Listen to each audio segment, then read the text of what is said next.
Welcome back to the NACE 2021 Collegiate Championship Series. We just got to see Boise State take down Shenandoah on PS4. But now it's time to see who has what it takes on a whole new console because it's time for the Xbox One Madden Championship. I am your host, Glitter Explosion. Welcome back. If you're just joining us, welcome, because today has been a blast so far. And the people helping to make today as awesome as it has been are our two lovely casters, Troy and Trevor. Going to bring them back in to come hang out with me. You guys, you're holding up so far? You doing well? I'm doing okay. After a great best of three like that, yeah, I'm ecstatic. Yeah. Very, very solid best of three. So this next series has a lot to live up to. But before we jump into that, guys, one more reminder that we do have two giveaways running for you. We have one over on social media at Skillshot Media on Twitter, and you can get all of the information on how to enter into that over there on their account, and the winner will be pulled Monday, April 26th. But also for everybody who's being active in our Twitch chat, if you guys are hanging out here, make sure you're here with us tomorrow. You can do exclamation point giveaway in the chat, and we have yet another giveaway, and both of them are HyperX peripheral bundles courtesy of HyperX and Skillshot, because they like you guys just so dang much. So make sure you guys are entering in for your chance to win some awesome prizes. Now, moving on to our next matchup here, guys.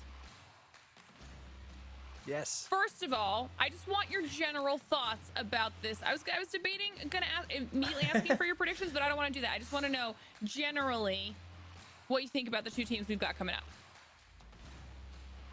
I want to see just as good as, if not better, competition than the best of three that we just witnessed, which is a very tall order because that was a really good best of three that we just saw, and being able to see how this is going to go, I don't know how it's going to shake out. My confidence falls to the Minnesota State side. I feel like they're going to be able to walk away as victors in a 2-1. I think we're going to see another full 3-game series.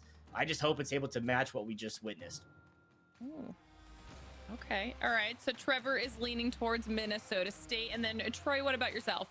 Yeah, I actually think I'm leaning more towards Glenville here. I think they have a chance to take this one. I also think it's going to go best of three as well. I think that's exactly what we're going to see. I mean, you're going into the finals, you're expecting to go all three games because these guys are going to adapt. They're going to play really well against each other, and that's to be the same expected level that we just saw in the PlayStation series. Now put it on over to Xbox. I think this should be a great best of three. Okay, I like it when you guys are on opposite sides of the fence. Keeps things interesting. Now, heading into our second match, I know we showed you guys the first time around, but just as a little refresher, let's take another look at our rule set so you guys can see exactly how this format's going to go. It is a single player versus single player matchup. A best of three format with 5-minute quarters. Injuries are on 0 and fatigue is on 50. So those are the base rules. And we saw in our last matchup just how close that can be. We saw a lot of confidence out of both those players, and now we actually get to check in with some new players this time around. So first person that we're actually going to talk to is Taylor from Minnesota State. We got to do an interview with him, so let's see how it went. It's Taylor Savoy. My gamer tag is Cross-Eyed Reads, and I'm a part of the Minnesota State University esports program. I started playing Madden because I would go over to buddy's house and that's always what they were playing, and I didn't have a console, so I just played whatever they played. My strategies for Madden is just coming out and throwing the ball every play. Yeah, I think my greatest strength is probably just my experience and how long I've been playing, and then I've played good players, so it sharpens me up. My favorite part about esports is just being able to meet people from around the country that I would never see in normal day life. I made good friends with people from different states that I wouldn't even know existed if it weren't for Madden and esports. All right, Trevor, now you are the one leading towards Minnesota State, so tell me a little bit about Taylor. Yeah, Taylor, just one of those players that you heard him say, just happens to be a Madden player because that's what all of his friends ended up playing. Started getting into the competitive side, playing in the Madden Club Championships, and then starting to play at the competitive level at the university. And it's just done very well so far. I mean, going through the group stages, went 4-0 and coming out swinging. I'm looking forward to what Taylor can bring to the table because you want to go for a high-octane offense. You want to throw the ball every single play. That's an offense that wants to put some points on the board. So I'm excited for the fireworks Taylor's bringing to the table. Absolutely. And we also actually had a chance to speak with Roman from Glenville State College. So let's take a quick look at his interview. My name is Roman Shell. My gamer tag is Commanded. O is a 0. And I'm with the Glenville State College Pioneers. My play style is basically I like getting the ball first to see and fill out their defense to see what they most likely to favor. And then it's once they get used to me running a certain play, then I'll flip it just to make sure that they can't predict what I'm about to do next. It's the community and the players. It's a real fun experience just meeting people from different backgrounds, playing a whole bunch of different games, just getting used to everybody's play style and being better in the community. I just really liked video games ever since I was a kid, and finding out esports was a thing, it really got me excited, like there's something more and just not playing for fun that you can actually. All right, really nice to be able to hear from Roman. And Troy, since you were on the Glenville State side of things, tell me a little bit about that player. Yeah, obviously doesn't have a whole lot of Madden experience like you might see from someone like Taylor on Minnesota State University, but he is going to be in this from the Rocket League team that he was originally going to start on the Rocket League team for Glenville State and decided to go over to the Madden side for spring and try that up. And obviously it's worked out very well. He's in the finals for Xbox, and I think he still has a great chance. That's why I put him up 2-1 in this series. I think he's definitely got the skill. And like you said in that interview right there, he obviously knows how to play against a strong defense, and I find it really interesting chooses to go with kickoff first. That way he can kind of adapt. Yeah, I love the analytical side that we got to hear coming out of Roman there towards the end. But guys, I think the players are ready. It's going to be Minnesota State versus Glenville State College. This should be a fun matchup. Take it away. Well, we're on opposite sides this time for the first time, since yesterday. So it's been a long drought of us button heads on our picks, but both went in a 2-1. I'm going to the left, you're going to the right. You really think that having the ability to adapt into the other play style is going to be the one that reigns supreme over the one that just wants to air it out all day long and just put up all kinds of points? Yeah, I think that he'll probably adapt to him trying to air it out and play that air raid style offense and try and play a strong cover 3 or try and play a very strong defense that covers a lot of those deep passing options. So I think that's something that he will adapt to, and I think that's why I chose him to be this winner. Why I think Glenville is going to end up winning the series 2-1 is because of that adaptability. And now we're seeing, thankfully, not a new matchup. It's going to be Tampa Bay versus Green Bay. It's going to be the matchup for today. Got to give just the team advantage over Tampa Bay. Obviously, the amount of just threat on this team in general is huge. Cameron Brake going to be back on the kick return as normal. Usually having a bigger player to not fumble is a smart thing to do. Start switching up audibles and play calls here, and we will get into game number 1 shortly of the NACE finals here for Xbox. Let us know in chat who you want to take this one, Minnesota State University or Glenville State. Let us know who you want to take this one. Obviously, me and Trevor both on opposite sides. I'm 2-1 for Glenville on Tampa Bay. He is 2-1 for Minnesota State here. So I think this is going to be a very good game, though. Obviously, teams involved going to be very good. And I love this matchup going between Green Bay and Tampa Bay. I for some reason that just sounded wrong in my head. It's like, wait, 2 bays? That's not real. But being able to have this, I think both the teams can adapt very well. Both of them have the option to air it out. Ooh. But something we saw yesterday, that front 7 of the Tampa Bay Buccaneers is insane, is going to have a lot to say about what Green Bay can do, establishing this run, giving Aaron Rodgers any amount of time to try to open things up. But something we see only typically down in the red zone, already starting out with the I formation here today. Yeah, nice little stiff arm coming from Leonard Fournette, but not going to be able to get much more than a yard there.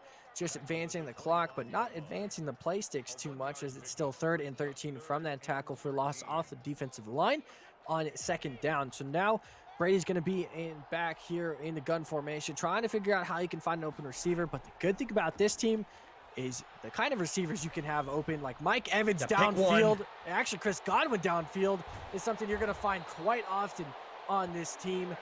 And I was just about to mention Chris Godwin. I was about to say either one of those guys downfield as a threat option. Mike Godwin switch them up. Mike Godwin, Chris Godwin in the slot, and Mike Evans on the corner. I mean, either look is going to be a great catch more than likely.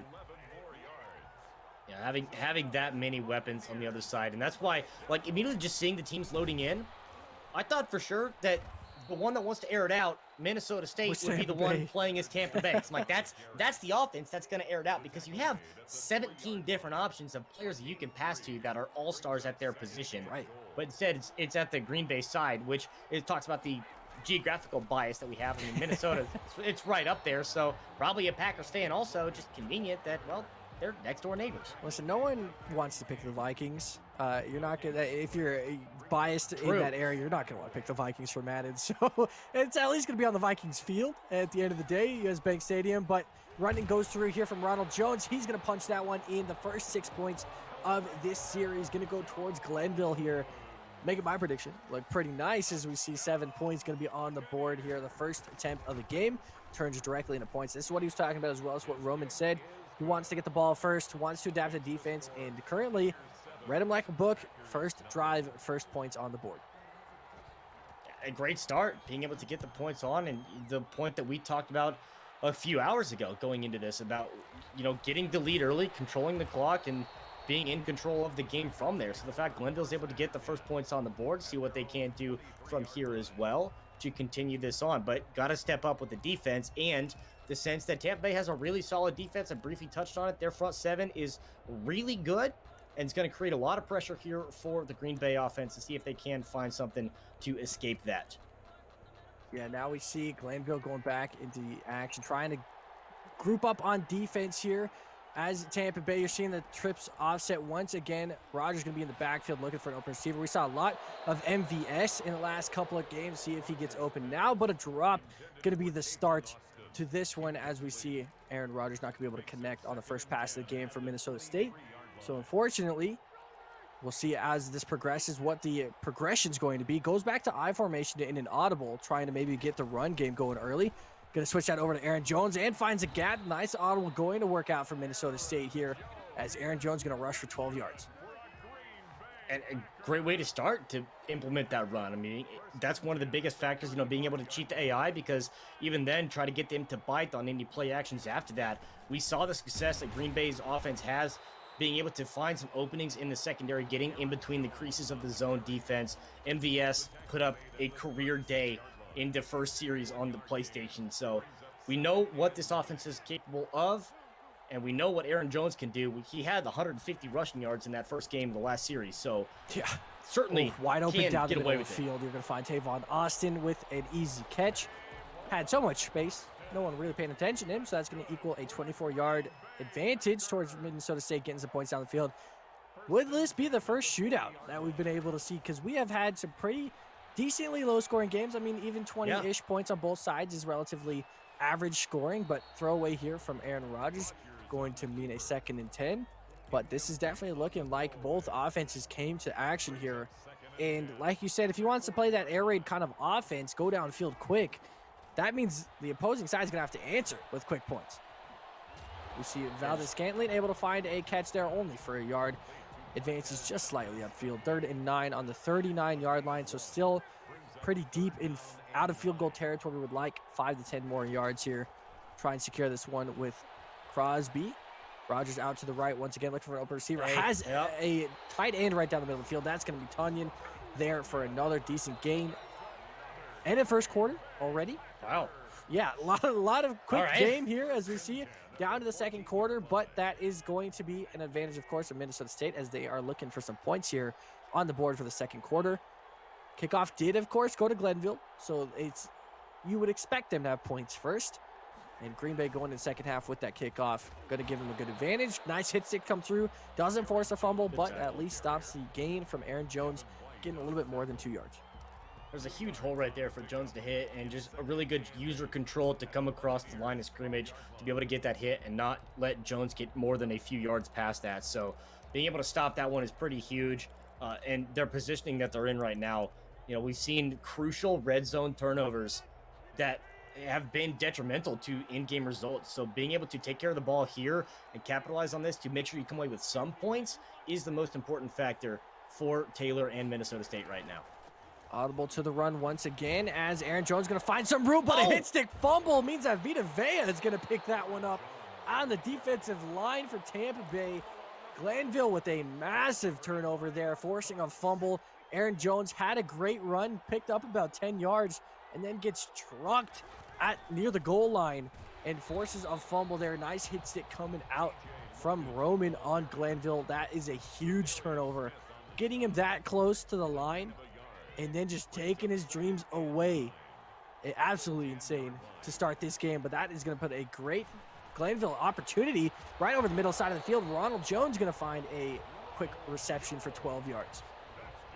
Good pressure on right there to get, at least a hit on the quarterback, and, almost had the linebacker lined up to get a hand on that ball, just enough distance over the top. And of course, TB12 is going to be able to make that throw 10 out of 10 times.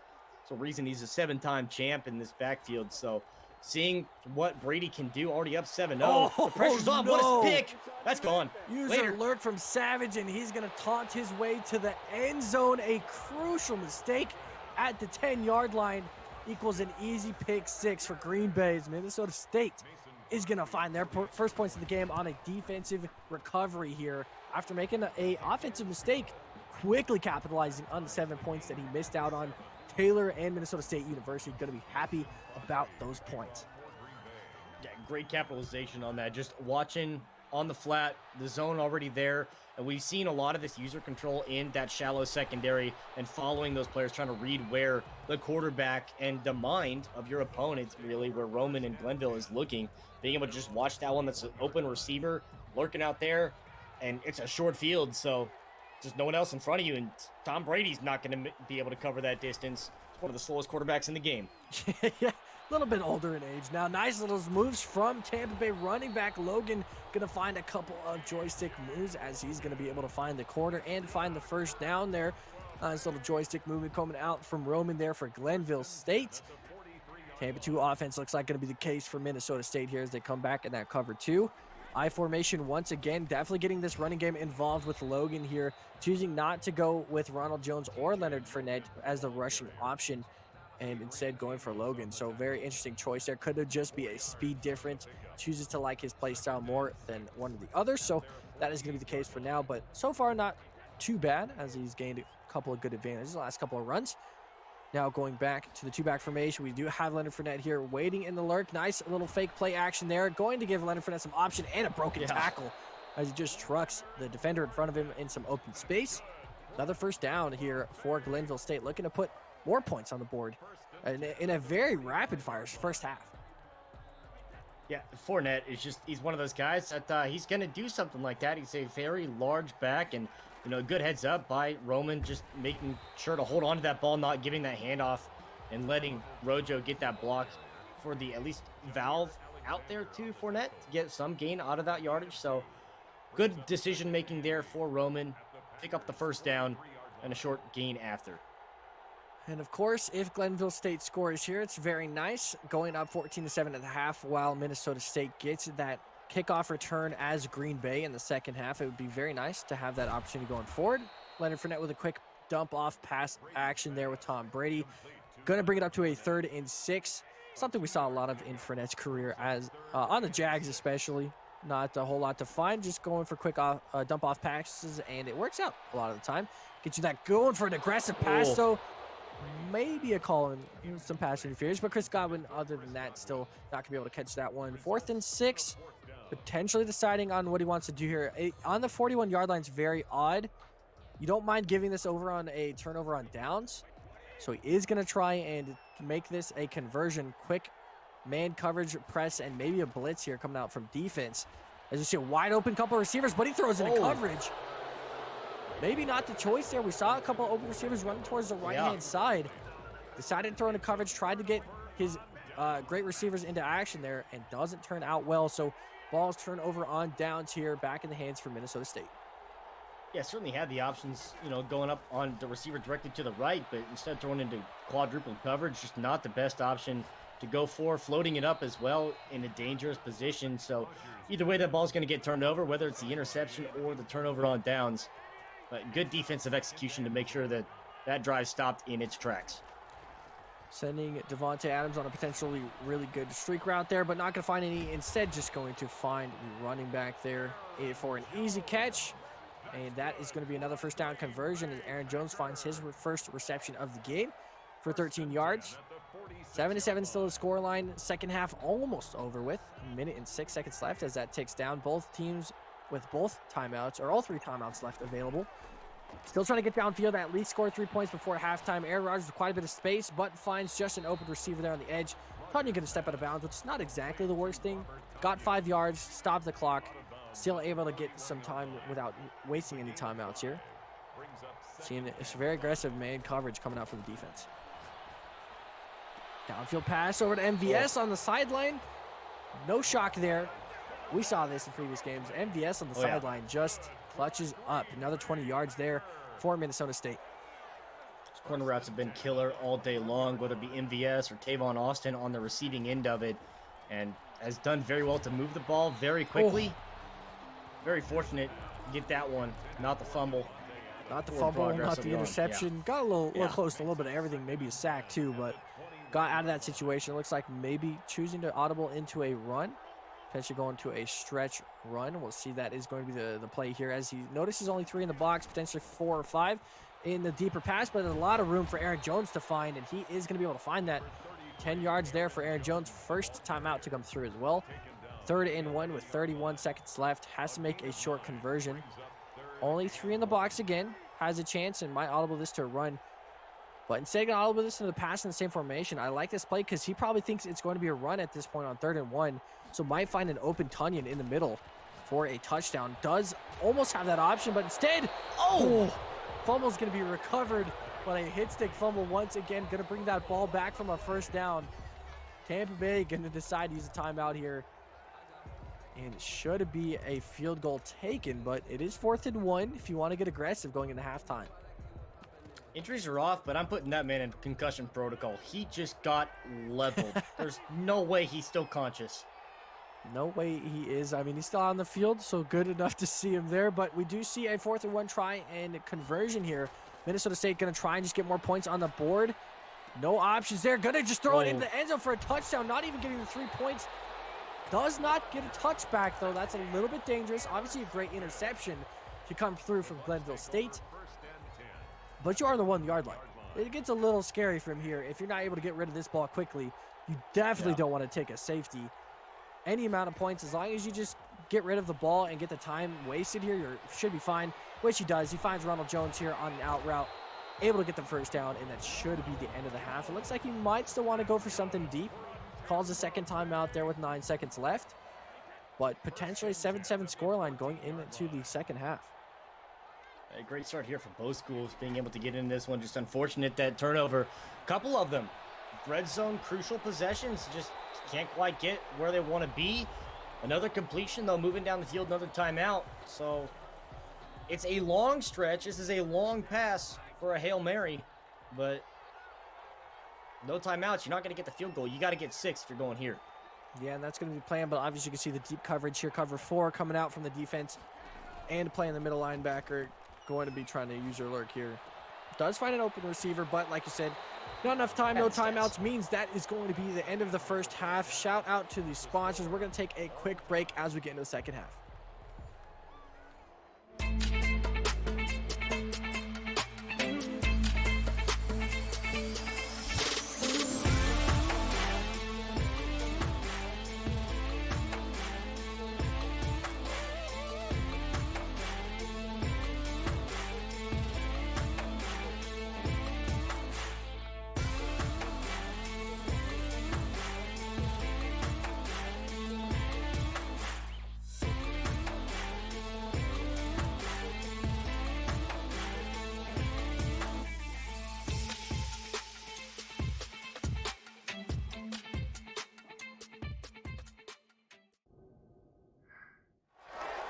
Of 4 yards. Thank you to HyperX and all the amazing sponsors that have been able to put this show on the road for us. But as we go into the third quarter here, a tied game. Trevor, going into this second half, for both teams being this low scoring of a game, which we thought it was going to be a shootout, do you think there's going to be a massive change in pace in this second half? I would love to see. I mean, the offensive production that we've seen on both sides has been relatively decent in the sense that they're both moving the ball rather efficiently, but when it gets down into those in zone possessions, it starts to come into a couple of turnovers, the hit sticks coming through, a couple of fumbles, an interception. in the end zone as well. I mean, you just got to take care of the ball when you get down there, and there's the opportunity to put up a lot of points, but they're just not being responsible with their possessions. Yeah, it's a case of just covering the ball, but I mean, one of those that goal line rush with Aaron Jones where he had to basically jump over a player. I mean, there's not much you can do in that situation. You are going to get clobbered in that kind of same format. But we see Tony with a great route in the middle, and Rogers will be able to find him deep and get him down to the 9-yard line. Quick advancement from the first possession from Minnesota State. Exactly what we were expecting. I mean, this was going to be a shootout until we saw a couple of fumbles, a couple of interceptions. Yeah. Like it was crazy, the amount of things that we've seen in this first half alone. So wide open Aaron Jones, actually Devontae Adams on the slant, is going to find that touchdown. No surprise there. Devontae Adams in the end zone. Name something more iconic than that. As we see, that is going to be the 7-14 score line here for Minnesota State, taking the lead in game number 1 here of the Xbox Championships. Yeah, just watching the defender bite, that user control over the middle, and opted to not go with Adams across, just waited for the AI to cover that as soon as you make the break, but there's just a little bit of a hole on that zone defense right there in that end zone that gives Adams enough of a break, get that catch hands on, and if Adams gets hands on, we saw the last game, the game 3 of the last series, with 5 seconds to go, he caught the ball twice. The first one was out of bounds, but Adams caught that ball. If Adams gets hands on, he's catching that ball, regardless if he's inbounds or not. Yeah, that's the nice movement there from Ronald Jones, by the way, to be able to get that first down. But that's the beauty of both of these teams is that number 1 receiver, Mike Evans, Devontae Adams, they will win one-on-ones single-handedly. They have no issue with jumping over a defender and just grabbing that and keeping that and holding it down. So that is the nice thing about both of these teams on offense. Their number 1s are fantastic, and their number 2s are not too bad themselves. We've seen a lot of MVS, a lot of Tavon Austin even, and then obviously Chris Godwin there for the Tampa Bay Buccaneers. Short dump off pass to Ronald Jones, going to have the speed to take it to the corner, almost getting another first down there. 3rd and 1 going to be the case here for Roman and Glenville State. Obviously needs to try and get some points here. I want to equalize this second half usage and now make it more of a shootout if he does make some points here. 3rd and 1, going to be a rush down the middle, is going to secure that first down. 6 for 35 and a touchdown so far for Ronald Jones for the Buccaneers this game. Looking very, very strong as both teams establishing that run game, getting them involved in the passing game too. And I like what Roman's doing because he said he's going to mix it up and keep the defense guessing. And he's done well to do so. He's done a good amount of play actions. He's got the run that he is establishing. He's opened up a little bit with finding the gaps in the defense and getting Mike Evans and Chris Godwin going. He's doing exactly what he said he was going to do. Keep that defense guessing and just don't be predictable. Yeah, shout out Captain America. Could you imagine if Captain America was on the Tampa Bay Buccaneers? Basically, Tom Brady is Captain America at this point. It's just a combination of this team. But going into the last quarter of this first game, 7-14 still is going to be the scoreline. Got to imagine how different this shakes up in the first half, especially because we saw a interception both ways. But speaking of a great pass, that is a wide open receiver downfield. That is going to be an easy reception for Tampa Bay. That's Chris Godwin once again wide open. Roman going to equalize the score here. Fantastic throw, fantastic catch.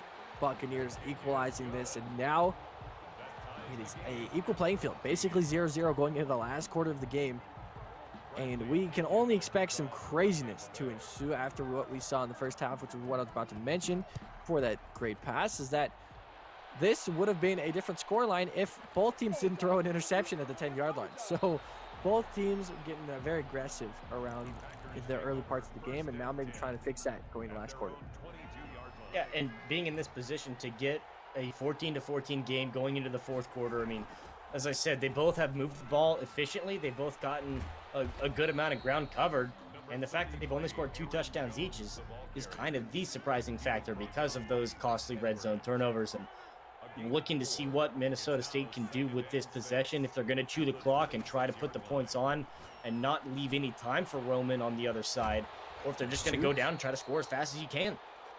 Yeah, that was going to be my question as well, is what does Minnesota State decide to do? I mean, you're going to have a lot of time management here in this fourth quarter to make this one drive the winning drive, even with just a field goal. So trying to waste some clock, trying to get down the field a little bit. Obviously, a 1-yard rush is not exactly going to help you in that scenario, but this is exactly where Minnesota State probably wants to be at in this scenario. It being tied up, they have the ball, 3 minutes left in the last quarter of the game.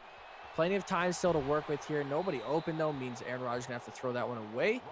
3rd and 9 upcoming here. And maybe looking for a deep pass, or probably a dump-off pass. Usually we see those work off pretty well. Aaron Jones taking that for the first down a lot this game so far. But yeah, this got to be one of the last possessions of the game, obviously. 3 minutes left. Aaron Jones getting open. Devontae Adams had a decent bit of receiving options there too, but trying to just find an open receiver, you're going to see Aaron Jones is going to come back for that. So it ends up going to Aaron Jones anyways. Runs a back up to Rodgers there for the catch. Is going to equal a first down with 2.5 minutes, just short of 2.5 minutes now. Not a whole lot of time to work with, and great stop and goes coming from Minnesota State. Waste a lot of time, and they, like I said, only need a field goal at the end of this drive if they waste enough time. And I like just the patience that he has right now. Just being able to roll all the way to the left, let that play develop. There were 3 small windows of players going across the middle on that long pass completion to Aaron Jones that you had the option to throw to. That probably would have been a completion, but these stop and goes that you're talking about, the patience, just let the blocking schemes develop. Let these offensive linemen get those big, hefty defensive linemen out of the way. The front 7 of Tampa can't give enough credit to them. It's hard to deal with, so let this whole play develop before you send Aaron Jones in behind your blockers. I really like what Taylor's doing on this drive. Yeah, we are down to 45 seconds left. 3 timeouts for both teams. Still, you got to wonder if this is a timeout kind of decision for Glenville as the more stop and goes come through. He's trying to force a fumble still, though, but it's an awkward scenario because he might just get a timeout, or it might just get a field goal and win as we see a timeout come through finally from Glenville State here. On the 37-yard line, if he gets 10 or so yards, he is in great field goal range with 30 seconds left. And that's exactly where Glenville doesn't want him to be at. So looking like a pretty scary situation. Still wide open is going to be Devontae Adams. That might secure the game for Minnesota State. They are on good yard line with 8 seconds left. No timeouts called by Glenville at all. It might just be a late timeout here for the field goal. That might just be the case, as stacking the line, trying to make sure that everyone is going to be good on the advancement, but he's going to go for a run. Doesn't want to see, imagine a fumble in this scenario. 1st and 10. We have seen it before. A.J. Dillon not going to drop it, though. Doesn't get any yardage, and that is going to be a timeout. So this is going to mean a potential game-winning field goal here. Just about 39 yards out. Decent placement, good accuracy. Should be it. Power. First game going to Minnesota State, as we see them taking that with a field goal. Great use of time management there in the 4th quarter to make that the last possession of the game. 1-0 in favor of Minnesota State. And that's exactly what we talk about. You know, we have this option now with possession gained, about 4:52 left here going into the 4th quarter. Do you want to possess this ball for the duration of it and make this the last possession, try to get down the field, but then you have to rely on the fact that you're going to convert and get yourself down the field to be in position to either A, score the touchdown or kick the field goal. Ultimately gets there, so with that omnipotence, we understand that it worked out in the end. But with the offensive performance that both of these teams are capable of, a play like that, you can burn 4 minutes of that 4:50 off the clock. Right. And it's going to take 20 seconds for Tom Brady and company to get down the field. So I like the fact that you hold on to it. You managed to hold on to it for the entire duration of that 4th quarter. Smart play, 200 IQ. Of course, hindsight bias, but it still looked good. Yeah, and obviously this was a crazy mess of a game in the first half. Saw 2 or 3 fumbles. You saw a couple of interceptions. There was constant mayhem going on offense here for both sides, and defense is playing up huge. So it's very important. I mean, that fumble could have ended the game. It was halftime. We stopped any points from getting scored on. But in that same time, just end up picking it off anyways. So Glenville had a great defense, especially throughout this game, but just let a couple of wide receivers go way downfield. Like right there, saw MVS getting a lot of space. Just a lot of space in general. Tanyan finding space as well. And Green Bay was able to just use a smart play clock management there in the end. Devontae Adams in the end zone, like we said, never going to miss those. Always the person you want to see. And obviously a great deep ball here to Chris Godwin to equalize the points, but just an easy field goal at the end of the 4th quarter. Once you have that little time and you just constantly keep getting first downs, it is very easy to just try and win off that last possession. So you got to wonder, do you ever see, I mean, you have to obviously stop him on one of those first downs or one of those third down conversions. You have to stop him there, but you also have to consider timeouts earlier. Right. It's just a very hard decision to try and figure out, especially in the late game, fourth quarter. Yeah, and there really wasn't a lot of opportunities for Roman to do so. I mean, there wasn't a lot of those third and long situations where it's like, okay, I'm going to call a timeout now because Taylor just kept converting and getting a first down after on first or second down. So you never got put back against the wall during that entire fourth quarter drive. So good on Taylor for never being put in that position and never really giving Roman the opportunity, because then Roman's just left questioning, like, do I do it now? Like, should I wait? Like, well, what if I get, okay, well, what if this? And there's just all of a sudden all these question marks and uncertainties that pop up. So Taylor really put himself in this position, created this opportunity, and going up 1-0 here in a really good game where both teams, both offenses were moving very efficiently, we've seen a lot of success from those corner post routes all day long, regardless of whose team it is. They're both moving the ball well. It's just, again, as I said, after coming out of game one of the first finals today, take care of the ball in the red zone. And you're going to be a lot better off. Yeah, got to be careful making some throws that you don't need to when you're at 1st and 10 or you're 1st and goal. Like, you don't need to make those kind of rash decisions that could lead to something like an interception or just, lead to bad field advantage. There's a lot of things, a lot of scary stuff. I always, got to bring up the Seahawks in the Super Bowl. Maybe you should run the ball instead. But yeah, it's just me. But obviously for these two teams, the offense on both sides looked to score heavily. I'm surprised the game ended 14-7, to be honest, because just in the first quarter, we're like, this game could be like 40-40 at the end of this one in this case. But both defenses played really well. You obviously saw a turnover on both sides for interceptions wise, and I really think that could be the similar kind of route. But that being said, Glenville going into this game down 0-1, he said he's a player of adaptation and likes to change it up. I wonder if that means he changes the team or he changes how he plays offense or defense going into the second game. I like the Tampa selection. I think that is a team that you really can capitalize on that adaptation because of the fact there's so much dynamic talent on that roster on both sides of the ball. You can rely on your offense to move the ball well. You can rely on the defense to step up and get the stops when they need to. But from there, we're going to find out, what is all going to shake out because of the fact that, well, we just frankly don't know. And anything could happen. We think we have it figured out. Well, next game we're going to see, like you said, Buffalo and Cincinnati or something. Crazy. I don't know. But with the conclusion of game number one, Taylor takes the 1-0 lead. We're going to take a short break. We'll be right back with game 2 of the Madden Finals for Xbox.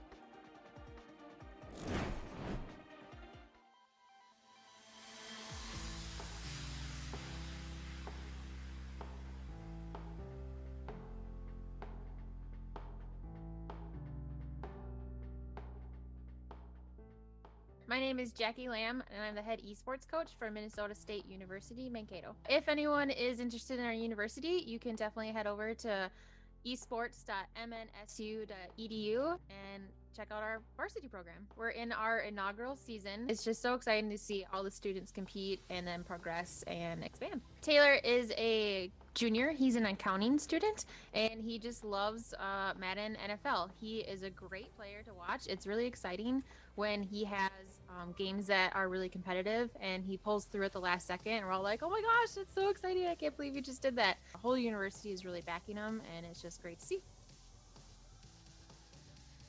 I'm Logan Harrison. I'm the esports coordinator at Glenville State College. It's huge that we've made it this far in one game, being a first-year program, and I'm really grateful and thankful that I got a good group of players here on my team that they're willing to put in the work. And Roman's one of my captains, one that's competing here for Madden, and he's done a great job, and he's going to continue to do great things. Roman he's a great guy. I got extremely lucky. I actually didn't recruit him. He was already on campus. He's a senior this year, so I do get him for this year. So we started working really hard to get strategies together that would really benefit us whenever we get into competitive type play. He does a lot of studying on the different teams. He does a lot of weekend leagues just to make sure that he has an understanding of what's working right now versus what's not working. Roman puts in a lot of work to constantly improve. He's always looking at the next thing he can do to get better. So I'm hoping that, our game plan going in the game really works out, and Roman's able to take advantage of some of those split-second decisions.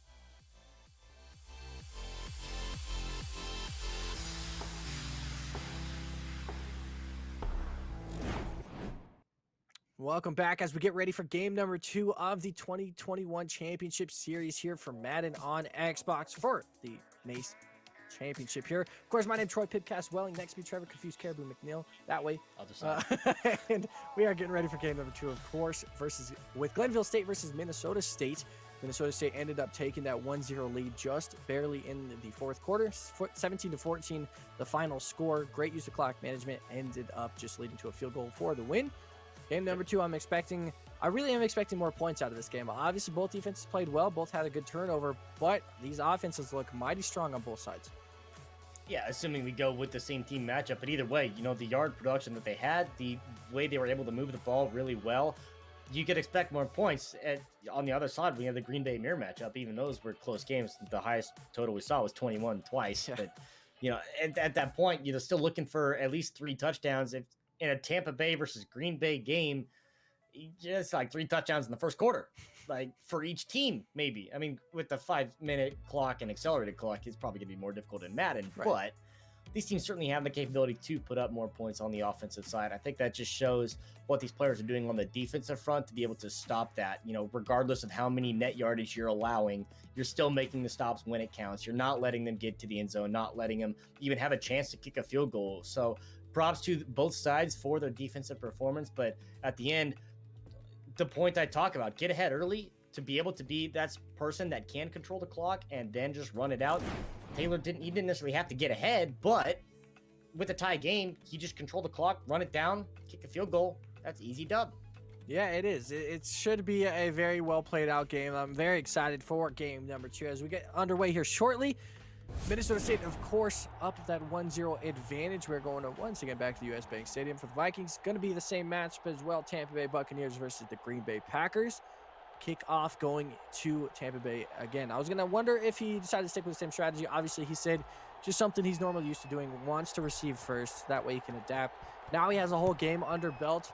And it's not like neither one of them had no chance. It was 14-17. It was the tied game until the last 30 seconds of the game. So I think this is going to be a very close game once again. Now, for Minnesota State, it's limiting fumbles, trying to cover the ball more, and trying to not put yourself in situations where you get hit sticked easily. That's what we saw most of the time, where it was very easy for Tampa Bay just to run into Aaron Jones and run him down. When he jumps over somebody, get an easy hit stick fumble.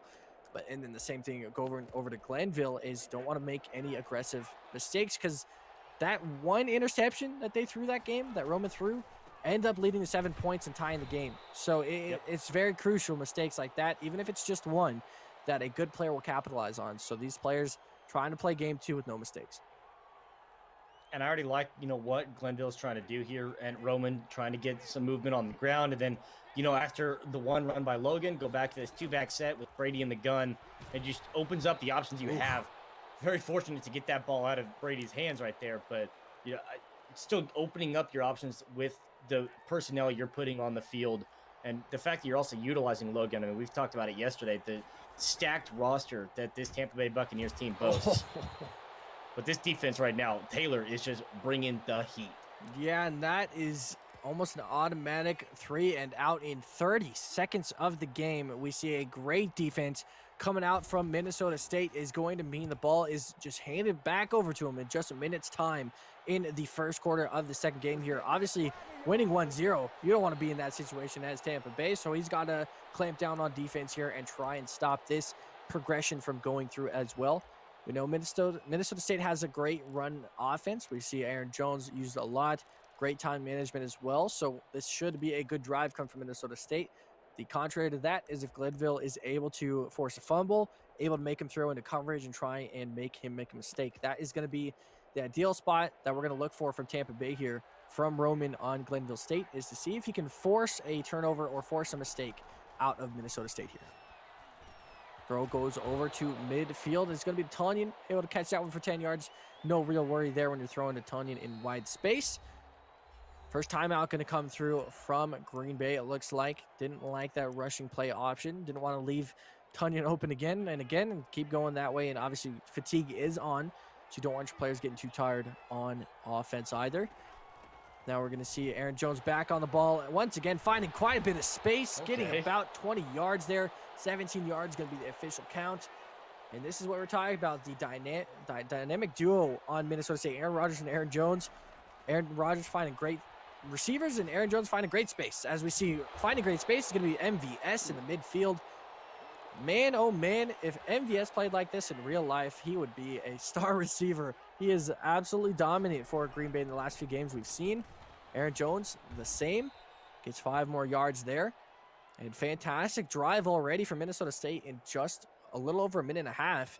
They have gotten to the 15-yard line. Yeah, just doing a good job at understanding, the way the defense is lining up. They got the 3 down linemen, and with Aaron Jones, just you got to be able to get around that. And the fact that, not letting them make those adjustments, not pinching it in or moving the linebackers at all. A lot of opportunities. I am surprised that's not a fumble, first of all. Same. And I'm surprised that he didn't see Aaron Jones in the back of the end zone there for a potentially free touchdown. Like, he should just be thanking whoever as he is able to hold on to that ball with Aaron Jones after a hit stick comes through. A sack is going to follow. That is huge from Shaq Barrett. We know this man is a monster on that D-line, hitting a monstrous amount of sacks. That is going to stop him at 3 points. I mean, that should have been 7. So to see a stoppage for 3 here is a very good news for Glenville after going 3 and out immediately in their possession. It still gives them time to come back in this one, tie the game up, or go ahead at the end of this first quarter. It's a good drive to at least get some points out of it for Taylor on the other side, though. And just looking at it, you missed the opportunity with Aaron Jones at the back of the end zone. You're fortunate that Rodgers doesn't fumble. And then on that last play call, you have a couple of wide receivers running into each other. We've seen the corner post work so well. You sent MVS to the corner post again, unfortunately just running into the other receiver right next to him. So both of them getting held up on their routes that they're running. Maybe would have had a chance there, but AI just not doing any favors. So fortunate to get some points out of the drive, to at least get something away and capitalize off of the great defense you played. Now you just got to do it again. Yeah, just have to keep it on lock defense once again. I mean, a very impressive 3 and out to start this one for Minnesota State's Taylor on Green Bay. So he's going to try and do that again, but we do see Ronald Jones getting a handoff this time. Going to mix it up a little bit. Gets 4 yards for Tampa Bay. Start them off in positive yardage here. And we will see what the development of this drive is going to be. -5 passing yards for Tampa Bay, so not the greatest to start like we saw. Didn't have a lot of success. Tom Brady almost, going away, getting sacked twice, almost threw an interception / fumble. Not the greatest first drive, but looking for a solid second one. His 33 comes up here. A couple extra yards there from Aaron Jones. Going to be leading to a 2-back formation once again. Tom Brady in the gun. And the hard press coverage here, man-on-man, is going to be the case. But man-on-man with Mike Evans or Chris Godwin, you are going to have somebody open, especially in 3rd and 3. See what he decides to audible to. Both receivers going long. He does get that reception over. Looked like it might have been a little low. Okay. But does get that to go through, and that is going to be Antonio Brown with his first reception of the game. 10 seconds left in the quarter, maybe the last total drive of this quarter, as we see NACE user tackle for loss, I should say. Goes through, loses a yard. And that is going to be the end of the first quarter. So 3-0 at the end of the first quarter. Minnesota State with the lead in the series. 1-0 as well in the lead in this game. 3-0 on Green Bay. Tampa Bay with the ball, though. Still a chance for them to put some points on in this first half here. Has the potential to maybe make this the only drive of this quarter. But on the 42-yard line already, it's a little questionable. It still could do it. I think it's just surprising in the sense that we've cast like 4 or 5 Madden games with Tampa Bay being played, and I think that was the first time we saw Antonio Brown get a reception at all. So like that's being able to see that to come through, and I don't even know if we've seen Gronk one time. True. So kind of interesting in the sense that you're bringing in this, and now Gronk's on the field here in this 4 receiver set, even though he's lined up, but haven't seen him at all, which is surprising because that's one of the best tight ends in the NFL. Yeah, it's a big receiving threat, as that was a risky throw turning into nothing. As a 4th and 15 going to turn into another punt, more than likely from Glenville State here, putting him down. He's actually going to go for it on the 38-yard line on 4th and 15. This is a very dangerous spot to be in because you do not want to turn over on downs and give them the positive yardage on 38. So he's looking for something deep here. You're seeing a little bit extra rush here on the defensive line to try and put some pressure onto Tom Brady. We already talked about how he's not the most mobile quarterback, so he's not exactly going to be able to get out of pressure. Play action goes through. You do not want to play action on 4th down. And that's a sack, and now the 30-yard line is in favor for Minnesota State. I mean, reading that off the line, I mean, you have the trips to the right that are in a tight formation. You still have the safety on the back and your corner that's far out wide. So you know that they're going to be in a zone defense. And I think just make your audible from there. As you said, just you don't want to do the play action. Realizing it's in a zone, you're going to find a hole. The corner posts have been working so well. You can expect there to be a hole in a corner post. So just go for that. But instead, taking the sack, not only turning the ball over on downs, losing 8 yards on it, puts him immediately in a red zone possession. Yeah, and obviously with Tavon Austin getting that reception, brings it up to the 17-yard line. And receivers finding quite a lot of room. You had Aaron Jones potentially there for a short pass. Doesn't find it, though. Or, sorry, Devontae Adams there. I just immediately assume Arby's usually the running back. So I just immediately am like, it's Aaron Jones. But Devontae Adams trying to come up for that one. Couldn't exactly get there. So now we're going to be seeing a potential slant possibly from Devontae Adams or keep streaking him. Try and get him in one-on-one coverage. No open receivers, though, means it is going to be a short catch and almost a broken back for Tanyan. As 3rd and 10 is going to be the case here. If this is another 3-point stop, this is massive from Glenville because has not had the greatest offensive luck so far, but defensively has shut him down. So in great position to try and score 7 points. Devontae Adams not going to get that one. Another deflection to go through and another 3-point stop from Glenville State here. Roman doing very well on defense, even after not exactly getting the offense creation. Gonna stop him again. Oh, just kidding, unless. Oh, unless we go 4th and 10. I mean, it is on the 17-yard line, so he's gonna go for it. Try and get himself a much bigger lead to try and take this series underway. As we see 4th and 10 to come through. Devontae Adams in a lot of space, but thrown behind him. Rogers not gonna be able to find that pass, so 1st and 10 goes over, turn it over on downs. That's even better. I mean, now he didn't even give up 3 more points. It is back to 0-3. Has a chance to win this half here on the last possession of this game. Very, very nicely done. Tampa Bay back on the run. A lot of space potentially there for Logan, but not able to find the gap. Getting just 6 yards, but still not too bad, obviously. Positive yardage is always a good thing. And now you got to expect Glenville State probably going to make this the last drive of this half. Just have to get a couple of first downs, get downfield a little bit with some passes. Doing a lot, very much favoring the run game, though. Yep. Definitely very, very close to first down. It might be inches, but does get that first down to go through. A focus on the I-form run game is very interesting. Obviously, your teammates, or the opposing side is going to see that quite often, but quickly switches to a play action. Play there almost works out, and then almost got deflected into an interception. So, careful on the coverage throws. Just keep running out the I-form, though. Yeah, just a little tip drill option right there. The end of the last possession, you know, I really liked the play call, just trying to get that first down. You had good timing on the throw, just unfortunately the turnover on downs. But this is a really good job here by Roman to establish this run game, keep this clock moving. You know, facing a 3rd down now, but still getting the positive yardage with Ronald Jones because the passing game just, frankly, has not really worked out. And Brady scrambling is never a good sign. That man does not want to leave that pocket. And if you do get him on the run, you get him flustered out of the pocket, that is a really good sign. And I got to give credit to Taylor, the defensive performance, actually to both sides, Roman and Taylor both. Yeah. They have both defensively stepped up and stopped 2 A-list offenses and not really let anything come to fruition. Yeah, it's pretty impressive after what we saw from the first game, but we kind of expected this. The defense were amazing in the first game, and now Gronk going to find some action as he's going to catch his first pass for a first down. A very crucial one, that being said, for 18 yards. Going to bring us down to the 2-minute warning at the end of the first half here. Tampa Bay in now a much better position to try and finish this half off with some points. Running back through the I-form once again, trying to make... obviously, he's trying to confuse them up here, running a lot in the I-form. Not going to work there, though, off the defensive line. Going to immediately get taken down for a tackle for loss. Leonard Fournette going to lose 3 yards there. And the clock is slowly ticking down in the end of this first half here. Tampa Bay at least looking for 3. Yeah, just try to find something here to close this out. Clock's still ticking there after that run, but getting close to midfield. You still had all 3 timeouts as well. And with not a lot of ground to cover, you have plenty of time to move. But moving the wrong way, I don't ever want to see a quarterback have to drop back 18 yards. That's like even worse than Tom Brady getting out of the pocket is having your quarterback take a 7-step drop and then another 6-step drop. Like that's the worst thing that you could find yourself in because you're just making the play that much more difficult.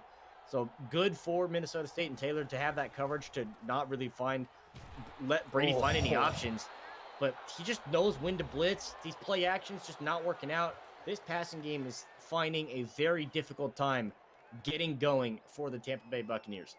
And that is another punt formation for the Tampa Bay Buccaneers in the first half. 3 so far. Well, 2 and a turnover on down so far. So very, very solid defense. I mean, obviously, defensive game. It's 3-0 going at the end of the first half where both offenses looked amazing in the last game, but defense is playing even better. And now we are going to be seeing if Taylor and Minnesota State can capitalize on this advantage here. Getting some extra points at the end of this half would be fantastic.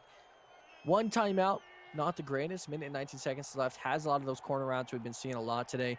Always going to work out. And it's seemingly every receiver on this Green Bay team can catch those quite handily. We've seen MVS, Tavon Austin, Davante Adams. Everyone has caught sideline passes. So expecting similar here as we see Davante Adams in motion. Time is ticking on the play clock, but no real worry there as we see Davante Adams through the middle. Has a lot of space, but is covered. Is going to find Tanya for a short-range pass. Weirdly enough, drops it. Looked like it got batted around a little bit, but nothing to come of it. 2nd and 10. They try to find something to keep this one going, and the way this play is going and the game is going is just kind of reminiscent of Super Bowl 53 with the Rams and the Patriots. Just 3-3 at halftime. Not a whole lot happened. This is kind of the same flavor, 3-0 right now, barring anything else to happen, but very slow-paced game, not a lot, where we saw a lot of good offensive success in game number 1. Neither team's really having huge success to move the ball downfield. This is finally the first time in a while that we've seen any successful offensive drive. And try to get one in, as you said, before the half, is huge here for Taylor.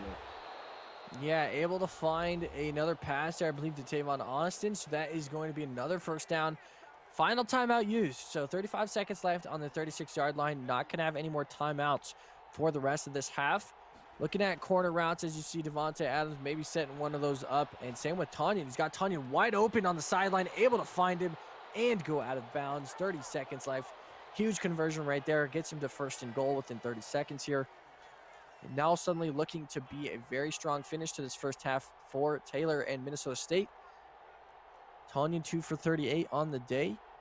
As we see Rodgers in the gun formation, motioning Davante Adams once again. Nice route here from Davante Adams, but instead a diving catch from Aaron Jones is going to mean a touchdown and 6 points for Aaron Jones and the Green Bay Packers, as that is going to bring Green Bay up to 10-0 in game number 2 after a previous win of game number 1. So in this best of 3, Taylor looking very strong to try and take this one out. 27 seconds, all 3 timeouts still for Glenville. So looking for at least some points to finish this half. Yeah, good to end that one there with the touchdown. Phenomenal acrobatic catch there by Aaron Jones to get this. But yeah, now this is a huge chance for Roman to march down the field. 70 yards to go, 23 seconds and 3 timeouts to work with. We've seen the success of these corner posts. So already getting towards the sideline, you don't even have to worry about the timeouts. If you get those completions, find a hole in this zone coverage, which we see him going off of into the Tampa 2. But see if Roman's going to be able to put something on before halftime. Yeah, that'll have to be the case. Like we said, he has plenty of opportunity to do so with 3 timeouts in 20 seconds. Could get some corner routes, could get some quick passes, and that is a wide open Logan there on the reception. Doesn't get him out of bounds, but doesn't really matter. Still has all timeouts, so is okay with that in this case. As we now will see what happens here with 16 seconds left. It got a little bit past midfield, so a very nice progression of play on this drive. Even 3 points, like we said, is good enough. You go in the second half, down 7. Make a good defensive stop like we've seen so far plenty of times from this Tampa Bay defense. Glenville State would be in a great opportunity to try and come back in this one. User from Minnesota State here trying to guard that middle of the field. No open receivers. You do see a potential sideline throw there. Doesn't find it, though. He's just going to have to throw that one away. 8 seconds left. Maybe time for one. I said one last time with 7 seconds, but there was 2. So 2 quick passes. It's a couple in plays this game. here, yeah. Yeah, this is one that like you can get away with this. You just got to make sure that your fast people get down the field fast, and then try to get a quick timeout. But you have to, I'd say, try to find something short on the outside. Try to get towards the sidelines quick. Otherwise, you're going to end up in this position now where you're going to burn the rest of the clock, as that's going to hit triple zeros. Wow, incompletion, you get 1 second. So fortunate that that doesn't get batted around, because that was on the brink of triple zeros. So you do get one more. I just think you have the reasoning. You can go with the 8-10 yard completion on the first pass towards the sidelines. Try to get something closer. And then you're right there on the edge of field goal range, realistically. Yeah, definitely close enough. Now is not going to have an opportunity to take a field goal, so is looking for a 47-yard bomb to the end zone, trying to find one of his big receivers here, Mike Evans, maybe Gronk in the end zone, even Antonio Brown, one of those bigger guys that can find a opportunity there to try and get this down. But obviously a very, very deep cover is going to cover a lot of that, but he's going to get Mike Evans in a potentially 1-on-2 situation, finds him. Mike Evans drops it, though. Oh, man, what a crazy close half as that ends 0-10, though. No points on the board for Tampa Bay. We are going to go to a quick sponsor shout-out. Don't go anywhere.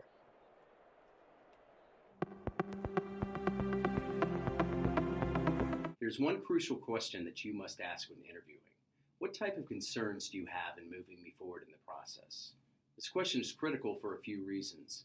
One, it lets you know where you stand. How many times have you been through an interview and then you say to yourself, I think it went well, or I'm not sure how I did? Two, it gives you an opportunity to tactfully rebut any concerns that the interviewer may have, live and in person. Once you hang up the phone or leave the office after the interview, you lose the opportunity to explain yourself. And three, it shows the interviewer that you are serious about getting the job. You need to ask this question at every step in the interview process to increase your chances for success.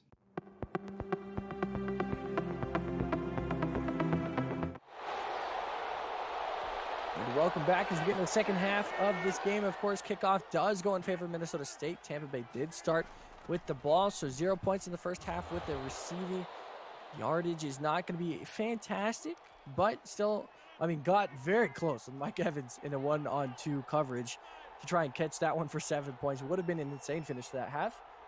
But that being said, we do see 3rd and 4 coming down here. A stop would be crucial, but a wide open Devontae Adams going to secure that one for Green Bay. Make it a little bit harder for Glenville to try and come back in this one. If you see a touchdown here, it starts to get a little worrisome if you're Glenville State. Yeah, just try to watch this point now to burn this clock, and you see him burning the play clock as much as he possibly can for good reason, in the sense that you do have this lead. Try to hold on to this with a player like Aaron Jones opening up that wide. You get 8-9 yards out of this, up a second in inches. I mean, this is right up where you want to be. Because of this accelerated clock, you're going to see even more time coming off that much quickly, all of a sudden with less than 3 minutes to go. Any points here is really good. Touchdown's the ideal scenario, but this again is the patience that we've seen from Taylor, letting the blocking schemes develop, letting this play get that little half second of life before Aaron Jones sprints through that hole to get that extra yardage to get the first down. Taylor's playing this very smart. Yeah, good stop and go. Brings him a lot more yardage than he might have found in that original gap. 8 yards there for Aaron Jones.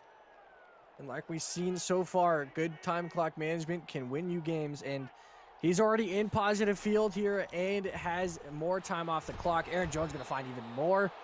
Gets him 12-yard rush there. 8 for 67 on the day for Aaron Jones. But that is almost the entire third quarter wasted on this drive so far. We saw this happen in the PlayStation Finals as well. Once you get that lead, once you get that play clock, it is done. The stop and goes, the taunt, and Jones is in. Taylor on Minnesota State, while celebrating, making it look easy as he gets another 6 on the board for Green Bay. Real flashy run right there. A couple of good jukes, being able to get past a couple of defenders that were on the left side and then just get one more man to beat before you get to the goal line. Phenomenally done. Again, the patience just paying off. He's playing this very smart, just kind of psyching out Roman and not really knowing which direction he's going to go. And being able to pick that one up, burn almost the entire third quarter, is a great start here for Taylor. And now Roman's got to find an answer very quickly on this drive. You cannot waste a lot of time. Got to find a way to march down the field and not burn any timeouts if you can, but you have to put up 7 at least.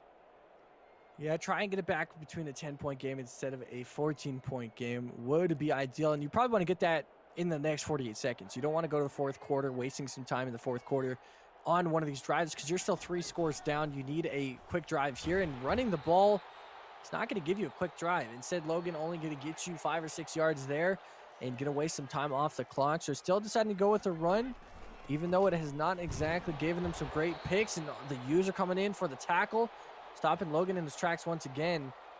It seems like Glenville State is stuck on offense a little bit here. As we talked about this being such a defensive game on both sides, but Yeah. it's really been clamped down season. As Brady almost gets sacked on 3rd down.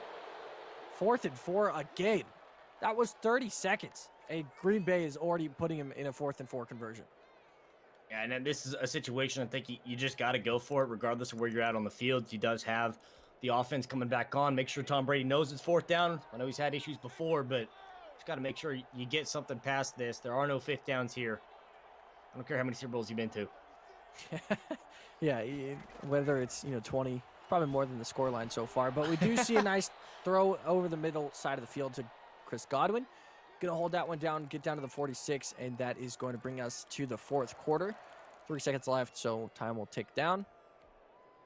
And now we see what Glenville State can do in game number 2 to not make this a 2-0 sweep for Minnesota State. Has to find probably a deep ball here, but you see the aggressive man coverage coming through from Green Bay. Playing 3 in the box, obviously knowing he's not going to run. No one in the backfield. A lot of open space. Does find a Mike Evans in open space. Probably wanted to run that out of bounds as far as time management goes, but is just going to no-huddle this one and go right back into it. Going back to his original formation. That is such a good play call. You see the lone safety in the back. You have 3-4 receivers going deep. You pick any one of them, and you only get one extra man to help. And he finds one coming across on the slant, the very deep slant. Being able to get that, any receiver you pick, that's probably a completion. Good recognition by Roman of the defense to get the ball down the field. Now you just got to make sure you get it in realistically, like now. Yeah, it's got to be soon. You only have, you're 3 scores down. You have 3.5 minutes left, and you know that Taylor and Minnesota State's going to run the ball and waste some time. So Corner. Wide open Gronk, that is easy. 6 points conversion there. Glenville State definitely needed that one. Going to bring it to 7-17. Looking for the run back. That being said, we did see an Aaron Jones fumble last game. So if Minnesota State chooses to run with Aaron Jones, could see a heavy hit stick come through for Glenville State and suddenly turns that into 7 points. Maybe there's a minute left and he only needs 3 more points. Gets a little close. So now we'll see how this does transpire. Squib kick not going to effectively go anywhere. Lewis going to just try and take this one down to the 40-yard line. Gets a lot of field. I think that's okay, though, because he obviously doesn't want to give him the 20-yard line or the 25-yard line because that gives him an extra first down in time to waste in that kind of fieldage. So going to be seeing the run formation, though. Going to be seeing Aaron Jones on the move. It's all up to a fumble. Really, that is what a forced fumble is going to be the key here for Glenville State. Good for Jason Pierre-Paul there to get in the backfield, but, pinching this line in, call this front 7 like the Campbell's noodle soup. Like, they are chunky. Like, they are heavy hitting. They can absolutely cause a fumble, whether it be Aaron Jones, whether it be wide Aaron open. Rodgers. They got pressure on. That's good for Rodgers just to go down. I mean, at that point, you got a man like Vita Vea in your face. No, I'm not taking that hit. I'm just going down. Don't risk the fumble. Yeah, had a wide open Devontae Adams, but couldn't find him, obviously, with that pressure from Vita Vea. A lot of space, but a scary man, a scary defensive line comes through as Jason Pierre-Paul once again just clamps. That is last time out used. This not even going to make it a 2-minute warning, so he's actually going to have a play that goes in a 2-minute warning. Great use of time here still for Minnesota State, but there is still a chance for Glenville State if they have a decent enough return and some quick plays to try and get 7 points here. Enough hang time on this one. Keeps it in bounds, so it will hit the 2-minute warning right there. So very fortunate in that sense that you don't get that extra play before that clock stoppage. And the foot on the side. What a phenomenal punt. Pinning back to the 10-yard line. I mean, not getting to first down or not really moving the ball is not the best case scenario for Taylor, but your special teams coming in clutch here. Yeah, has to make quick plays, rapid fire down the field. Gonna find Gronk on his first connection there. Obviously, Brady going to be solely alone in the backfield trying to get a 5-receiver set. Got to keep finding Gronk, and Gronk's going to keep getting open. Good hands. He's making time. We have a minute 25 seconds. Obviously, clock going to be run off a little bit every play. And you don't want to fatigue Gronk too much. Give him the ball. Force feed him. He might turn it into a fumble. Tampa Bay going to take their second timeout, though. Takes him down to the 42-yard line. Some very quick advancement up the field here. Does he have enough time, though, is the question. For 2 scores. I thought it was a fumble. Likely enough, he gets that off and doesn't end up converting that into a fumble or an interception. Still nothing to come of it. 3rd and inches. Brady in the backfield alone once again. Deep cover is going to be the case here, trying to stop these close passes. Gronk getting a lot of space, but instead going to find Chris Godwin over the middle. No huddle once again, but we're dropping under a minute. It's got to score twice still. Not a whole lot of time to work with. Has to find something, and obviously with only 1 timeout left, it's going to be extremely crazy to have this be a comeback. Potential grounding possibly flag there is going to be the case. So back it up even farther. 2nd and 20 makes it a lot harder. This might just be a wrap. And this is the point of, you have the opportunities. I think that last play, you just had too many stacked on the right side. The first completion to get into this point, you had Gronk in one-on-one coverage down the line. But, yeah, this is just, unfortunately, because of the fact that you're in this position, you're down 2 possessions, Roman doesn't get to do what he said in his interview. He doesn't get to keep the defense guessing and try to change things up. Right now, Taylor knows he's got to move the ball. He's got to go vertical. He's got to find something. So just good control in the defense to be able to stop that. And now just, keep that clock running. Stay in bounds. Don't even risk doing anything to the side. Don't even risk getting a hit stick. So bring out the victory formation. 7-17 going to be the final score as Rodgers going to kneel in victory formation. Like you said, the last play of the game. Congratulations and a very good performance. I'd say defensively for both teams, but Minnesota State finding some great passes, finding the opportunities to end up going ahead in both games to take this series 2-0 in the best of 3. You got close in your prediction. I was not close in mine, but still a very, very good set of games right there. A couple of games that, like you said, just couldn't get to the adaptation part. And it sucks when you want to establish a run game and you don't have the lead, because then you start taking time off your own clock that you need to work with. So it does take a lot of your game out. Yeah, just unfortunate circumstance at the end of the day, but well played there. Being able to move the ball very efficiently there in that last drive there for Roman. Unfortunately, just ran out of time. Then because of the predictability and just the easy read on the verticals, it comes up with the interception. So a good attempt, nonetheless. A close game there through the early stages of it. 3-0, 10-0 going into half. And Roman had a good performance with a good team there with the Tampa Bay Buccaneers. And, looking at the highlights of this one, you can watch it run back. A lot of defensive play in that first half. And, phenomenal plays defensively from Green Bay to get quite a few sacks off the defensive line. Not as many from Tampa Bay, which I'm surprised about, because Tampa Bay's defensive line is astronomically good.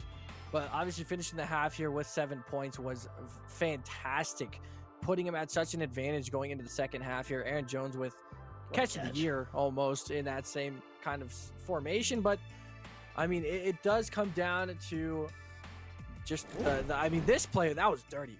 Lauren's gonna ask me in 5 minutes, hey, what was your favorite moment of that game? It's right there.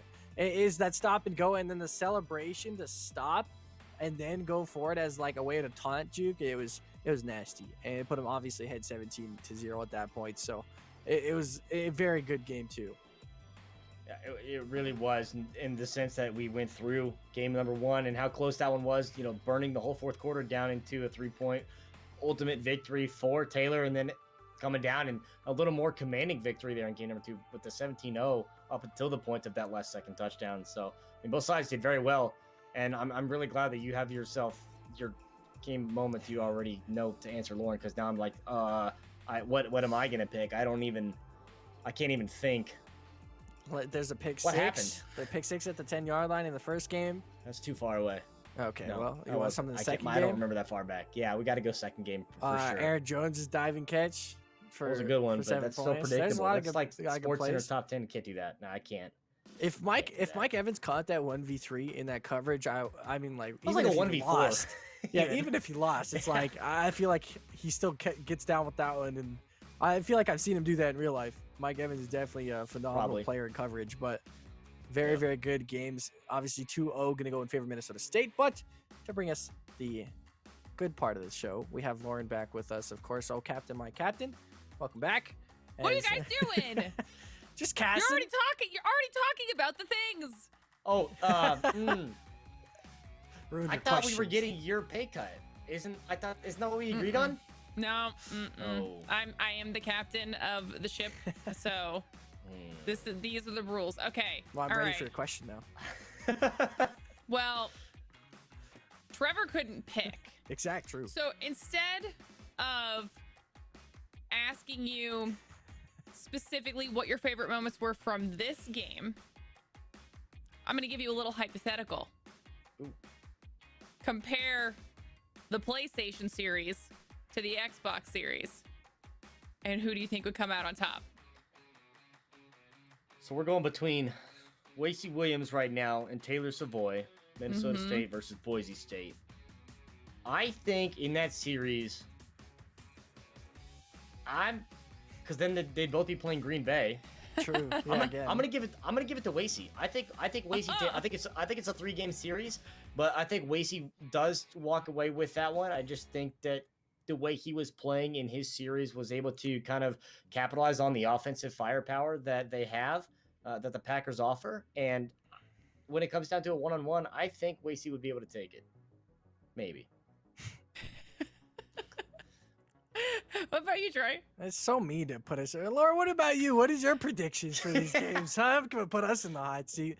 No, realistically, I think it goes 3 games as well. I think actually it goes in favor of Taylor Savoy. I think the way he played this series, as we look at the highlights of some of these games in the Xbox games and in the PlayStation games, the way that Taylor Savoy played defense was like shut down defense. And then he had a very good running True. game, good time clock management, and had some wide open receivers in some of these games and just found a lot of space. And to be able to do that with Green Bay, not having to use just Devontae Adams, finding Aaron Jones in some great plays. Obviously, we were talking about that diving catch from Aaron Jones.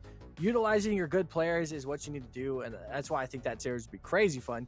As far as going 3 games would be very, very close. And I mean, being able to make clutch plays like that, throwing down the sideline and obviously turning that into 7 points at the end of the half probably gave him momentum going into this game. So yeah, and then that was nasty. That's dirty. The taunt That's juke rude. to just wait and be patient. It was so good. It was a great game.